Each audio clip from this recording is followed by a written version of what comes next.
नमस्कार, ई हिंदी शाला में एक बार फिर से आप सभी का स्वागत है। आशा है कि आप सभी स्वस्थ होंगे। आपने रस की वीडियो देख ली होगी, रस अच्छी तरह से समझ लिए होंगे। तो चलिए आज लेते हैं आपकी थोड़ी परीक्षा। देखें आपने रस की कितनी तैयारी की, कितना आप जान पाए, कितना याद रख पाए। तो बहुत ही महत्वपूर्ण जो प्रश्न हैं इसमें पूरी वीडियो में दिए गए हैं और आपकी परीक्षा की तैयारी के लिए ये वीडियो बहुत महत्वपूर्ण है। तो MCQ प्रश्न है इसमें, यानी बहुविकल्पीय प्रश्न है। देखें आपने कितना समझा, कितना जाना। तो तैयार है? सबसे पहला प्रश्न है, स्थायी भावों की कुल संख्या कितनी है? 9, 10, 11 या 12? जितने रस हैं उतने ही स्थायी भाव हैं। आपको शायद ये याद होगा। यदि आपने रस वाला वीडियो नहीं देखा है तो अवश्य देखिए, उससे आपको संपूर्ण जानकारी प्राप्त हो जाएगी, क्योंकि एक ही वीडियो में रस का संपूर्ण ज्ञान दिया गया है और बहुत ही सरल शब्दों में समझाया गया है। तो याद है आपको कि स्थायी भावों की कुल संख्या कितनी है? यदि उत्तर आता है तो नीचे कमेंट बॉक्स में अवश्य लिखिए। दूसरा प्रश्न है, शांत रस का स्थायी भाव क्या है? निर्वेद, वत्सलता, देवरति या जुगुप्सा? ये आपको अवश्य आता होगा। यदि उत्तर जानते हैं तो नीचे कमेंट बॉक्स में लिखें, अन्यथा थोड़ी प्रतीक्षा करें। श्रृंगार रस का स्थायी भाव क्या है? विरह, हास, रति या उत्साह? याद कीजिए, बहुत ही आसान सा है ये वाला प्रश्न। मुझे लगता है इसका उत्तर आपको अवश्य आता होगा। यदि जानते हैं तो नीचे कमेंट बॉक्स में लिखें, यदि नहीं आता है तो थोड़ी प्रतीक्षा कीजिए। विभत्स रस का स्थायी भाव क्या है? जुगुप्सा, क्रोध, शोक या निर्वेद? विभत्स याद होगा आपको कौन सा रस होता है जिसे देखकर घृणा का भाव उत्पन्न हो। तो कौन सा भाव होगा यहाँ पर? जुगुप्सा है, क्रोध है, शोक है या निर्वेद है? चलिए आपको उत्तर बताते हैं।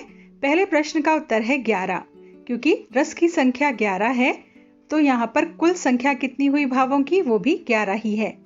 अगला है शांत रस का स्थायी भाव, वो है निर्वेद, यानी कि उदासीनता, और श्रृंगार का भाव है रति। विभत्स का जुगुप्सा, जुगुप्सा है यानी घृणा। चलिए अगले प्रश्न पर चलते हैं। अगला प्रश्न है, संचारी भाव कितने हैं? याद कीजिए, 11, 9, 33 या फिर 8। संचारी भाव कौन से हैं? जो क्षण भर के लिए आते हैं फिर लुप्त हो जाते हैं, और किसे पुष्ट करने के लिए आते हैं? स्थायी भावों को। तो आपको उत्तर अवश्य आता होगा। यदि आता है तो नीचे कमेंट बॉक्स में लिखें। दूसरा प्रश्न है, भरत मुनि के अनुसार रस कितने प्रकार के हैं? 8, 9, 10 या फिर 11? उन्होंने जो कुछ रस के बारे में बताया था अपने नाट्य शास्त्र में, उसके बारे में आपको अवश्य मालूम होगा, तो उसके अनुसार ही यहाँ पर उत्तर है। अगला प्रश्न है, रस के कितने अंग होते हैं? 9 हैं, 11, 4 या 8? यहाँ रस के प्रकार नहीं, अंगों की बात की जा रही है। ये ध्यान देने योग्य है। तो इसका उत्तर ध्यान से जल्दी से नीचे कमेंट बॉक्स में लिखिए। और अगला प्रश्न है, देवरति किस रस का स्थायी भाव है? क्या अद्भुत रस का है, भक्ति रस, वात्सल्य रस या फिर श्रृंगार रस? देव के प्रति रति, तो कौन सा भाव होगा यहाँ पर? कौन से रस में है ये? चलिए आइए देखते हैं आपने कितने उत्तर सही दे पा रहे हैं और इनके उत्तर क्या हैं। सबसे पहला है 33 हैं जो हमारे संचारी भाव हैं, और भरत मुनि के अनुसार रसों की संख्या 8 है और रस के अंग होते हैं 4, और देवरति है भक्ति रस का स्थायी भाव। आशा है कि आप उत्तर दे पा रहे होंगे और कमेंट बॉक्स में अवश्य लिखते जाइएगा।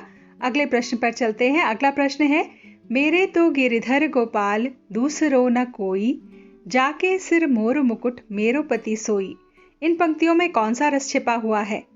यहाँ पर श्री कृष्ण के प्रति कौन सा भाव प्रकट हो रहा है? तो उसी में इसका उत्तर छिपा है। चलिए जल्दी से उत्तर नीचे लिखिए। अगला प्रश्न देखते हैं, किलक अरे मैं नेह निहारूं, इन दांतों पर मोती वारूं। यहाँ बहुत ही प्यारे से बच्चे के बारे में बात की जा रही है। उसके छोटे छोटे जो दांत हैं उनके ऊपर मोती वारने की बात हो रही है। तो कौन सा रस हो सकता है? शांत, विभत्स, वात्सल्य या भयानक? बहुत सरल ही है इसका उत्तर पहचानना। आशा है कि आप पहचान गए होंगे। पहला है भक्ति रस और दूसरा है वात्सल्य रस। एक और है, साज चतुरंग सैन अंग में उमंग धारी, सरजा शिवाजी जंग जीतन चलत है। यहाँ ये वाली बात सुनकर आपके मन में किस प्रकार का भाव उत्पन्न हो रहा है? वीर रस होगा, विभत्स होगा, रौद्र होगा या फिर भयानक होगा? सोचिए, जंग जीतने की बात की जा रही है तो कौन सा भाव आ रहा है यहाँ पर? आप बिल्कुल सही पहचाने हैं, यहाँ पर है वीर रस। अगला प्रश्न है, छोड़ा मेरे लिए हाय क्या तुमने आज उदार, कैसे सहेगा संप्रति राहुल है सुकुमार। यहाँ शांत रस है, भक्ति रस है, करुण रस है या फिर वियोग श्रृंगार रस है? ध्यान से सोचें तो आपको बहुत अच्छे से उत्तर समझ में आ जाएगा कि यहाँ पर किस प्रकार के भाव प्रकट हो रहे हैं। अगला है, गीध जांग को खोद खोद के मांस उपारत, स्वान आंगुरीन काट काट के खाद विदारत। यहाँ किस प्रकार का वर्णन है? इससे किस प्रकार का रस उत्पन्न होता है? वीर का, विभत्स, वात्सल्य या भयानक? ध्यान से सोचें, उत्तर आपको अवश्य आता होगा। चलिए देखते हैं अगला, गीत गाने दो मुझे वेदना को रोकने को, चोट खाकर राह चलते होश के भी होश छूटे। यहाँ किस प्रकार की वर्णन है? वेदना को रोकने की बात की जा रही है, तो कौन सा रस होगा? वीर रस, करुण रस, वात्सल्य रस या फिर भयानक रस? बहुत आसान है इसे पहचानना। चलिए आइए देखें कि आप कितने उत्तर सही से दे पाए। पहले प्रश्न का उत्तर है करुण रस, क्योंकि यहाँ पर करुणा की बात हो रही है कि किस प्रकार से सहा जाएगा, जो सुकुमार बच्चा है उसके बारे में उसके प्रति दुख प्रकट किया जा रहा है। दूसरे में विभत्स रस है, क्योंकि यहाँ पर बहुत ही जघन्य घृणा उत्पन्न करने वाला वर्णन है। और तीसरा है करुण रस, क्योंकि यहाँ पर वेदना की बात की जा रही है, कष्ट की बात की जा रही है। आइए देखें अगला प्रश्न क्या कहता है। अगला प्रश्न है, देख यशोदा शिशु के मुख में, सकल विश्व की माया, क्षण भर को वह बनी अचेतन, हिल न सकी कोमल काया। कहां पर हिल भी ना पाने का भाव होगा कि अचेतन हो गए, समझ ही नहीं पा रहे हैं कि क्या हो रहा है? कौन सा रस होगा? अद्भुत रस, भक्ति रस, वात्सल्य रस या श्रृंगार रस? ध्यान से सोचें तो उत्तर आपको अवश्य आता होगा।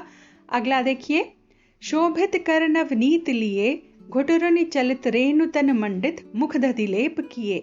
यहाँ श्री कृष्ण के बाल रूप का बहुत ही सुंदर वर्णन किया गया है, तो कौन सा होगा रस? अद्भुत रस है, वात्सल्य है, भक्ति है या श्रृंगार है? बहुत सरल है इसके उत्तर को पहचानना। चलिए देखते हैं एक और अगला, उठो जवानों हम भारत के स्वाभिमान सरताज हैं, अभिमन्यु के रथ का पहिया चक्रव्यूह की मार है। किस प्रकार का भाव मत में उत्पन्न करती हैं ये पंक्तियां? वही रस यहाँ पर होगा, वीर रस, रौद्र रस, वात्सल्य या भयानक रस? चलिए देखते हैं कितने प्रश्नों के उत्तर आप सही से दे पाए। पहले प्रश्न का उत्तर है वात्सल्य रस, क्योंकि यहाँ पर वत्सलता का भाव यानी कि बहुत ही बच्चे के प्रति प्रेम का, स्नेह का भाव उत्पन्न हो रहा है।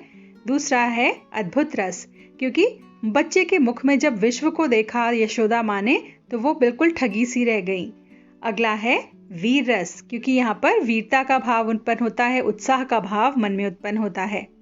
अगला प्रश्न है, बुरे समय को देख के गंजे तू क्यों रोए, किसी भी हाल में तो तेरा बाल नबा का होए। यह किस प्रकार का भाव मन में उत्पन्न होता है? क्या वीरता का या करुणा का या आश्चर्य का या फिर हंसी का?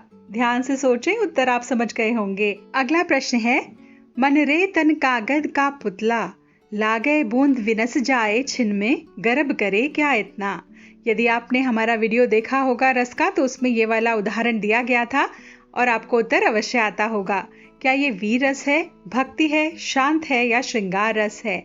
मन को समझाया जा रहा है, शांति का भाव उत्पन्न हो रहा है, तो आपको उत्तर अवश्य आता होगा। आइए देखें अगला प्रश्न, उल्टा नाम जपत जग जाना, बाल्मीकि भय ब्रह्म समाना। यह किस प्रकार का भाव है? अद्भुत रस है, शांत रस है, भक्ति है या श्रृंगार है? आपको यदि उत्तर आते हैं, तीनों के उत्तर आप नीचे कमेंट बॉक्स में लिख सकते हैं। चलिए अब देखते हैं हमारे उत्तर से मिलान करके। पहले का है हास्य रस, क्योंकि हंसी का भाव उत्पन्न हो रहा था, और दूसरा है शांत रस, जहां पर निर्वेद का भाव यानी उदासीनता का भाव प्रकट होता है। और इसके बाद आता है फिर से शांत रस, क्योंकि यहाँ पर जो संसार है उसका सच्चा ज्ञान होने की बात की जा रही है। अगला प्रश्न देखें। अगला प्रश्न कहता है, भोजन में श्वान लगे मुर्दे थे भू पर लेटे, खा मांस चाट लेते थे चटनी से बहते बहते बेटे। यहाँ पर भी किस प्रकार का भाव प्रकट होता है, वही इसका रस भी होगा। क्या वीरस है, विभत्स है, वात्सल्य है या फिर भयानक रस है? ध्यान से सोचें। यहाँ पर मुर्दों को खाने की बात की जा रही है, तो किस प्रकार का भाव होगा, वही यहाँ पर रस भी प्रकट करेगा। मन की उत्पत वेदना मन ही मन में बहती थी, चुप रहकर अंतर मन में कुछ मौन व्यथा कहती थी। इन पंक्तियों में कौन सा रस है? व्यथा की बात की जा रही है। ध्यान से सोचिए, पीड़ा की, दुख की बात हो रही है, तो कौन सा रस होगा? करुण, शांत, वात्सल्य या श्रृंगार? चलिए पहले उत्तर मिलान कर लेते हैं अगले प्रश्न पर चलने से पहले। पहले प्रश्न का उत्तर है विभत्स रस, क्योंकि यहाँ पर बड़ा ही घृणित वर्णन किया गया है कि किस प्रकार से वो मुर्दों को खा रहे थे। अगला था जो वो है हमारा करुण रस, क्योंकि यहाँ पर व्यथा की यानी दुख की, करुणा की, पीड़ा की बात की जा रही है, तो वो होगा करुण रस। अगला उदाहरण है राम को रूप निहारति जानकी कंकण के नग की परछाई। यहाँ पर श्री राम के रूप को जो सीता मैया हैं वो अपने कंगन के नग में चुपचाप देख रही हैं उनकी परछाई को, तो कौन सा रस होगा यहाँ पर? वात्सल्य है, श्रृंगार है, भक्ति है या फिर शांत है? ध्यान से सोचिए, कहाँ पर नायक और नायिका का वर्णन होता था? बिल्कुल ठीक पहचाना आपने, श्रृंगार रस।